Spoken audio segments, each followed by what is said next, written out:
গত রবিবার আসরের নামাজের পর ধর্মীয় ও আধ্যাত্মিক পরিবেশে দারুল ইরফান হিফজুল কুরআন মডেল মাদ্রাসায় অনুষ্ঠিত হয়েছে এক হৃদয়স্পর্শী সবক ও দোয়া মাহফিল। অনুষ্ঠানের শুরুতে মাদ্রাসার হিফজ বিভাগের শিক্ষার্থীরা পবিত্র কোরআনের সবক পাঠ করেন।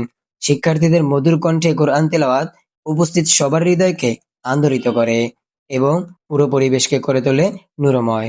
এ সময় উপস্থিত উলামা একরামগণ কোরআনে কারিম হিফজ করার গুরুত্ব এবং একজন হাফেজে কোরআনের মর্যাদা নিয়ে গুরুত্বপূর্ণ আলোচনা করেন। এরকম জ্ঞানে যে শিক্ষিত হয় এটা শুধু দুনিয়ায় প্রয়োজন হয়, আর কোরআন হাদিসের জ্ঞানটা এমন একটা জ্ঞান যেটা আমার দুনিয়াতেও প্রয়োজন হয়, পরকালেও প্রয়োজন হয়। তারা বলেন, কোরআন শিক্ষা মানুষের জীবনকে আলোকিত করে এবং সমাজের শান্তি ও নৈতিকতা প্রতিষ্ঠা করে।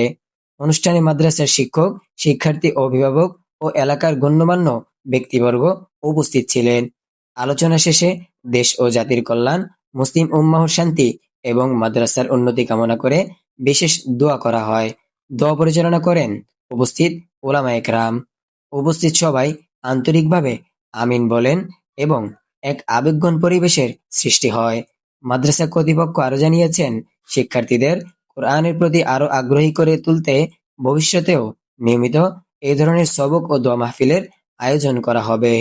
এমন আরো দিনী খবর ও ইসলামিক অনুষ্ঠান দেখতে আমাদের চ্যানেলটি সাবস্ক্রাইব করুন এবং ভিডিওটি শেয়ার করে দিন। আল্লাহ হাফেজ।